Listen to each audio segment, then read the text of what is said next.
नमस्कार। आज हम बात करते हैं मुद्रा के कार्य की। मुद्रा के 4 महत्वपूर्ण कार्य माने गए, जैसे विनिमय का माध्यम, मूल्य संग्रह का आधार, लेखे की इकाई और विलंबित भुगतानों का आधार। पर मुद्रा के कार्यों को हम मोटे तौर पे 3 भागों में बांटते हैं। पहला है मुद्रा के प्राथमिक कार्य, जो कि मुद्रा को किसी भी तरह से बिल्कुल सीधे सीधे करने होते हैं, जिसमें पहला है विनिमय का माध्यम। मुद्रा विनिमय के माध्यम का कार्य करती है। हम किसी भी वस्तु को मुद्रा के रूप में ही खरीदते हैं और मुद्रा के रूप में ही उसका भुगतान भी करते हैं। आजकल की जो हमारी अर्थव्यवस्थाएं हैं, जो कि इतनी पेचीदा हैं, उनके लिए उनमें विशिष्टीकरण, श्रम विभाजन, बड़े पैमाने के उत्पादन, विस्तृत बाज़ार, ये सारी बातें बहुत सामान्य सी हैं और मुद्रा के अभाव में ये सब हमारी असंभव थी। किंतु अब मुद्रा के होने से हम वस्तुओं और सेवाओं को मुद्रा के रूप में खरीदते हैं और मुद्रा के रूप में ही उनका पेमेंट करते हैं। तो विनिमय के माध्यम के रूप में मुद्रा कार्य करे, इसके लिए इसमें कुछ गुण होने आवश्यक हैं, जिसमें आसानी से ये स्वीकार्य किए जाने योग्य होनी चाहिए, यानी हर व्यक्ति इसको आसानी से स्वीकार कर ले। इसका वज़न कम हो और इसका मूल्य ऊंचा हो, विभाज्य हो, ताकि हम छोटे छोटे से भुगतान भी इससे कर सकें। तो ये हमारा कुछ अर्थशास्त्री केवल इसे ही मुद्रा का प्राथमिक कार्य मानते हैं। दूसरा है मूल्य का मापक या लेखे की इकाई। मुद्रा हिसाब किताब की इकाई के रूप में भी प्रयुक्त की जाती है, क्योंकि सभी प्रकार की वस्तुओं और सेवाओं का मूल्य हम मुद्रा में ही नापते हैं। और ये चाहे अर्थव्यवस्था हमारी पूंजीवादी है, चाहे अर्थव्यवस्था हमारी समाजवादी है, मूल्य मापक का कार्य मुद्रा दोनों तरह की अर्थव्यवस्थाओं में करती है। लेकिन मुद्रा हिसाब की इकाई के रूप में अपना कार्य बिना अपने वास्तविक अस्तित्व के भी करती है। जैसे कि हम आजकल देखते हैं ऑनलाइन पेमेंट्स हैं या जो भी कुछ है, तो ये हमारा बिना मुद्रा के ही सारे पेमेंट्स हो जाते हैं। साम्यवादी अर्थव्यवस्थाओं में संभव है कि प्रत्येक व्यक्ति अपने प्रतिमाह सरकारी भंडार से निश्चित मुद्रा राशि तक माल खरीदे,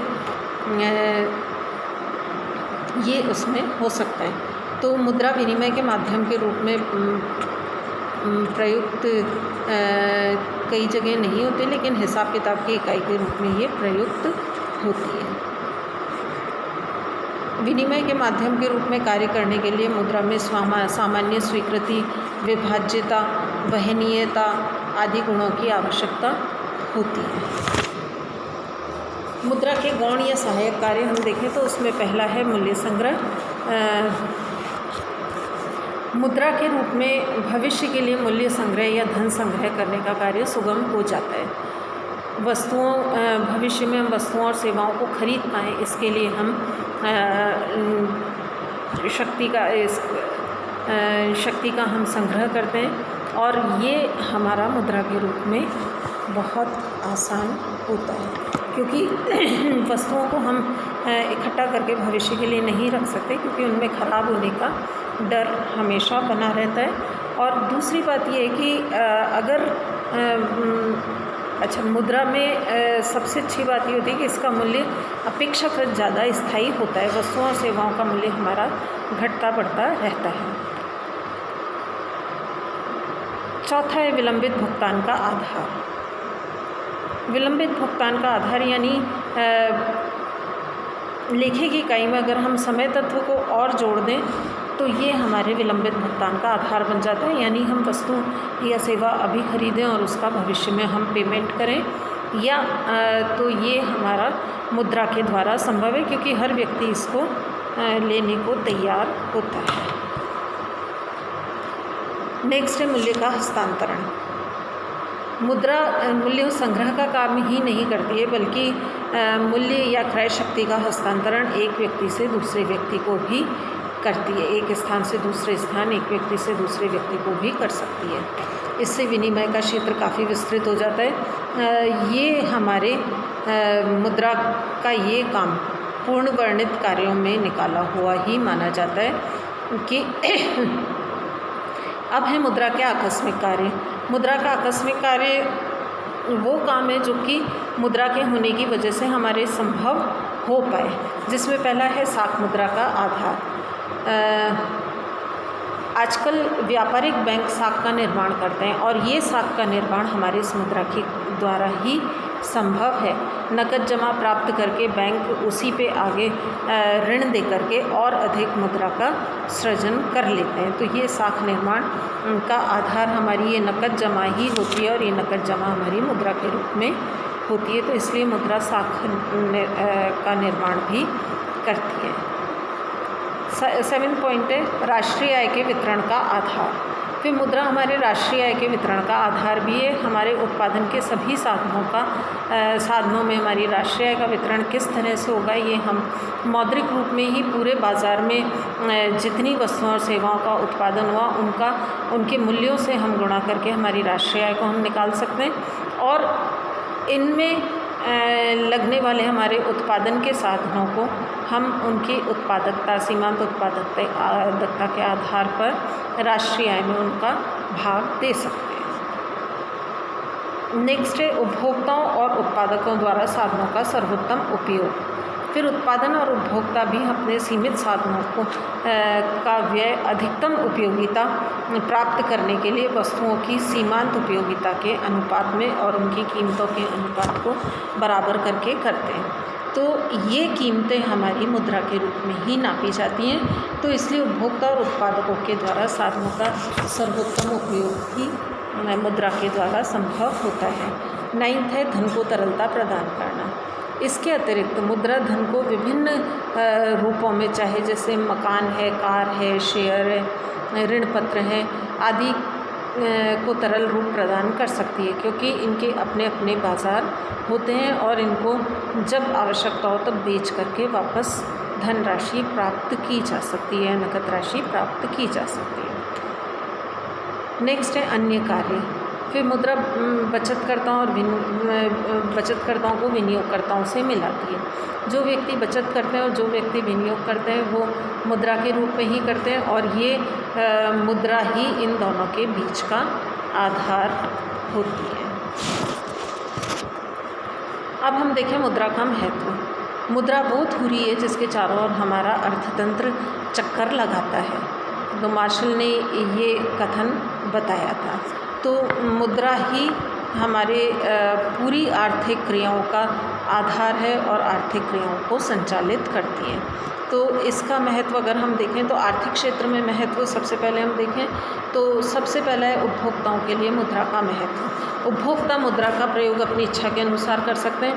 विभिन्न वस्तुओं का चुनाव करके अधिकतम संतुष्टि प्राप्त करने का प्रयास भी उपभोक्ता करते हैं। तो इसके अलावा उपभोक्ता वर्तमान में व्यय न करके भविष्य के लिए भी धनराशि को बचा के रख सकते हैं। भविष्य में व्यय करके वो उससे अधिकतम उपयोगिता प्राप्त कर सकते हैं। दूसरा है उत्पादक के लिए मुद्रा का महत्व। फिर मुद्रा के बिना उत्पादन की विभिन्न क्रियाओं का संचालन भी संभव नहीं होता है। कच्चा माल खरीदना, श्रमिकों को वेतन चुकाना, विज्ञापन पर खर्च करना, माल की बिक्री और वास्तविक भुगतान, इन सब के बीच की अवधि में भुगतान की प्रतीक्षा करना, ये सब कार्य हमारे मुद्रा के द्वारा ही संभव होते हैं। और मुद्रा की सहायता से ही न्यूनतम लागत पर माल का उत्पादन किया जा सकता है। मुद्रा के अभाव में श्रम विभाजन करना कठिन होता है और श्रम विभाजन से उत्पादन की कार्यकुशलता बढ़ती है। तो ये हमारे लिए उत्पादकों के लिए भी बहुत आवश्यक है। फिर बड़े पैमाने पर उत्पादन करना संभव होता है। फिर इसके अतिरिक्त बड़े पैमाने पर उत्पादन भी मुद्रा के द्वारा ही संभव होता है। विशिष्टीकरण, श्रम विभाजन, ये सब हमारे लाभ प्राप्त करना और व्यापार का क्षेत्र बढ़ाने में मदद ये हमारे करते हैं। फिर वितरण में महत्व। फिर उत्पादन के साधनों के प्रतिफल मुद्रा में ही चुकाए जाते हैं। आधुनिक युग में लगान, ब्याज, मजदूरी, वेतन, लाभ, ये सब मुद्रा में ही चुकाए जाते हैं। राष्ट्रीय आय का वितरण मुद्रा के अभाव में असंभव हो जाता है। राष्ट्रीय वित्त, नेक्स्ट है सार्वजनिक वित्त में महत्व। फिर सरकार करारोपण लगाती है, सार्वजनिक व्यय, सार्वजनिक ऋण, सार्वजनिक विदेशी ऋण, घाटे की वित्त व्यवस्था आदि सभी क्रियाओं का संचालन मुद्रा के द्वारा ही करती है या मुद्रा के माध्यम से ही करती है। नेक्स्ट है जीवन स्तर की में वृद्धि में सहायता। फिर भौतिक कल्याण के लिए मुद्रा बहुत आवश्यक है। जीवन स्तर को ऊंचा करने के लिए भी मुद्रा की अपनी महत्वपूर्ण भूमिका है। जीवन स्तर वास्तविक आय की वृद्धि से प्रभावित होता है। वास्तविक आय निकालने के लिए मौद्रिक आय में कीमत सूचकांक का भाग दिया जाता है, इसलिए जीवन स्तर पर मुद्रा का मूल्य के परिवर्तनों का काफ़ी प्रभाव पड़ता है। फिर है मुद्रा का सामाजिक महत्व। फिर मुद्रा में क्रय शक्ति के कारण ये व्यक्तियों के पास वस्तुओं और सेवाओं को खरीदने की शक्ति का सूचक होती है। किसी भी तरह की सामाजिक व्यवस्था हो उसमें सभी में मुद्रा का बहुत ज़्यादा महत्व होता है। अब हम देखें मुद्रा के खतरे या दोष। मुद्रा के लाभ तो बहुत हैं लेकिन इसके कई खतरे या दोष भी होते हैं, क्योंकि मुद्रा की वजह से ही तस्करी, कालाबाजारी, माल का संग्रह, मुनाफाखोरी, करों की चोरी आदि अव्यवस्थाएं या आदि गलत बातें हमारी अर्थव्यवस्था में चलती हैं। और इसी की वजह से दो पैरेलल अर्थव्यवस्थाएं, एक ब्लैक इकोनॉमी या काली अर्थव्यवस्था हमारी मुख्य अर्थव्यवस्था के साथ में चलती है। इसके अतिरिक्त अधिक मुद्रा प्राप्त करने के लालच में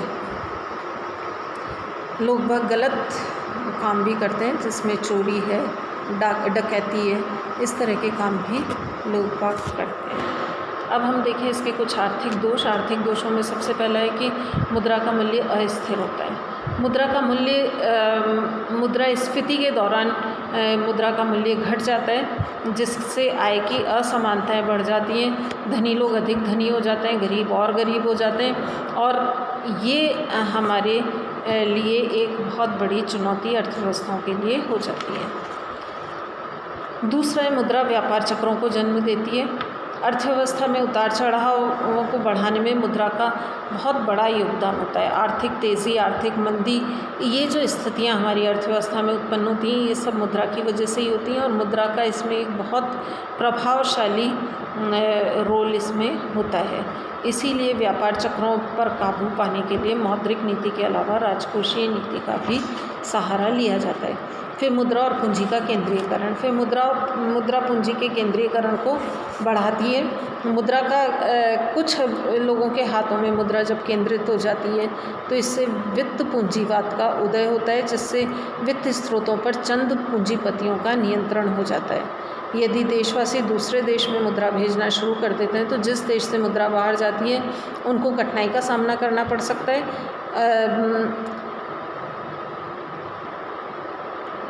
नेक्स्ट है विभिन्न देशों के बीच भ्रमणशील मुद्रा। आजकल मुद्रा भ्रमणशील मुद्रा यानी हॉट मनी के कारण भी काफ़ी समस्याएं उत्पन्न हो गई हैं। यदि एक देश की ब्याज दर दूसरे देश की तुलना में ऊंची हो जाती है तो वहाँ विदेशों से मुद्रा आने लगती है। लेकिन अगर आगे चलकर कहीं दूसरे देश में पुनः ब्याज दर बढ़ती है तो ये मुद्रा उन देशों में जाने का प्रयास करती है। इसे हम हॉट मनी या भ्रमणशील मुद्रा कहते हैं। ये हमारे भुगतान संतुलन तथा विनिमय की दरों पर विपरीत प्रभाव डालती है। तो इस तरह से मुद्रा के अपने कई दोष हैं। अब कल हम देखेंगे मुद्रा का विकास।